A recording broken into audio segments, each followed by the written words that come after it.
السلام علیکم طلباء. اب ہم بات کریں گے داغ دہلوی کی غزل، جس کا پہلا شعر ہے کہ خاطر سے یا لحاظ سے میں مان تو گیا، جھوٹی قسم سے آپ کا ایمان تو گیا.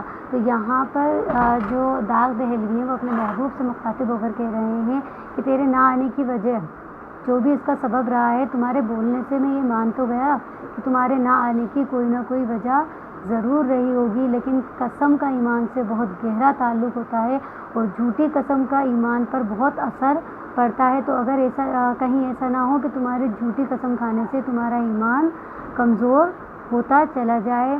اس کا شعر نمبر 2 ہے. ڈرتا ہوں دیکھ کر دل بے آرزو کو میں، سنسان گھر میں کیوں نہ وہ مہمان تو گیا. اب یہاں پہ وہ جو گھر ہے، یہاں پہ سنسان گھر سے مراد وہ اپنے جسم سے لے رہے ہیں اور مہمان وہ دل کو بتا رہے ہیں. تو وہ اپنے دل کو مہمان کی طرح مان رہے ہیں. کہ داغ کہتے ہیں کہ مجھے اپنے بے آرزو دل کو دیکھ کر بہت ڈر لگتا ہے، کیونکہ اب اس میں کوئی بھی آرزو نہیں ہے، کیونکہ میرا دل اس جسم سے میرا دل مہمان کی طرح ہے. اور وہ مہمان بھی، کیونکہ مہمان کی جو کیفیت ہوتی ہے، مہمان کی جو بات ہوتی ہے وہ یہ ہوتی ہے کہ مہمان کچھ نہ کچھ دن میں جہاں وہ ہوتا ہے وہاں سے وہ چلا جاتا ہے. تو وہ اپنے دل کو بھی یہی کہہ رہے ہیں کہ میرے جسم میں میرا جو دل ہے وہ مہمان کی طرح ہے، اور وہ مہمان بھی میرا گھر سونا کر کے جانے والا ہے. اس کے بعد شعر نمبر 3 ہے. دیکھا ہے بت کدے میں جو اے شیخ کچھ نہ پوچھ ایمان کی، تو یہ ہے کہ ایمان تو گیا. تو وہ یہاں پر کیا کہہ رہے ہیں کہ شیخ سے وہ کیا مراد لے رہے ہیں کہ جو امام ہے یا جو بھی نماز پڑھنے والا ہے یا جو بھی بت کدے میں جو اللہ کی عبادت کرنے جاتے ہیں، وہ کیا کہہ رہے ہیں کہ اے شیخ تم مجھ سے بت کدے کا حال مت پوچھ، کیونکہ اب وہاں پہ وہ جذبہ نہیں رہا کہ اللہ سے لو لگانے کا. لوگوں میں وہ جذبہ نہیں رہا کہ وہ اللہ کو منا لیں یا اپنی بات اس سے دریافت کریں.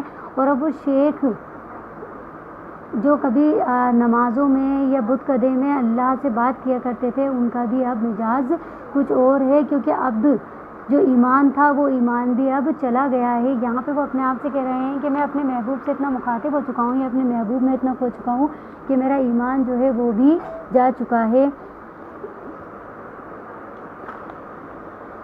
افشائے راز عشق میں وہ ذلتیں ہوئیں، لیکن اسے جتا تو دیا جان تو گیا. اب یہاں شاعر یہ بتا رہے ہیں کہ عشق کا راز جو ہے اسے چھپائے رکھنا ہی بہتر سمجھا جاتا ہے، کیونکہ اگر وہ راز کھل جاتا ہے تو اس میں صرف ذلتیں اور محبوب کو رسوائی ملتی ہے. تو یہاں شاعر یہ بتا رہے ہیں کہ عشق کا راز جو ہے وہ محبوب کو رسوا نہ کر دے، لیکن یہاں دا کہہ رہے ہیں کہ دنیا کے سامنے یہ راز کھلنے سے جو ذلتیں جو عشق میں ہمیں رسوائیاں ملی ہیں، اس سے ان کا یہ ایک طرح کا نام ہو گیا ہے یا لوگوں میں وہ مشہور ہو گئے ہیں کہ یہ اپنے محبوب کا بہت بڑا عاشق ہے. جب میں نے یہ ظاہر کر دیا، اب دنیا کو یہ پتہ چل گیا ہے کہ میں تمہارا عاشق ہوں، اور دنیا پہ میں نے یہ ظاہر کر دیا کہ میں تمہارا عاشق ہوں، تو تمہیں بھی یہ ماننا پڑا اور مجھے یہ جتانا پڑا کہ ہاں میں اس کا بہت بڑا عاشق ہوں. شعر نمبر 5 ہے. گو نام بر سے خوش نہ ہوا پر ہزار شکر، مجھ کو وہ میرے نام سے پہچان تو گیا. گو نامہ بر سے مطلب جو خط ہے. تو شاعر کہتا ہے کہ میرے محبوب کو میرے خط کو دیکھ کر خوشی نہیں ہوئی، پر وہ اللہ کا بہت بڑا شکر ہے یا خدا کا شکر ہے کہ میرا نام دیکھ کر وہ مجھے کم سے کم پہچان تو گیا کہ یہ میرے عاشق کا ہی خط ہے جس میں میرا نام لکھا ہے. تو یہ میرے لیے اللہ کے شکر کرنے کی بہت بڑی بات ہے، اور میں یہاں اللہ کا بار بار شکر ادا کر رہا ہوں. اس کا آخری شعر ہے جسے ہم مقطع کا شعر بھی کہیں گے. یہاں پہ داغ اپنے آپ سے مخاطب ہو کر بات کر رہے ہیں. ہوش و حواس تاب و توا داغ جا چکے، ہوش و حواس تاب و توا داغ جا چکے، اب ہم بھی جانے والے ہیں سامان تو گیا.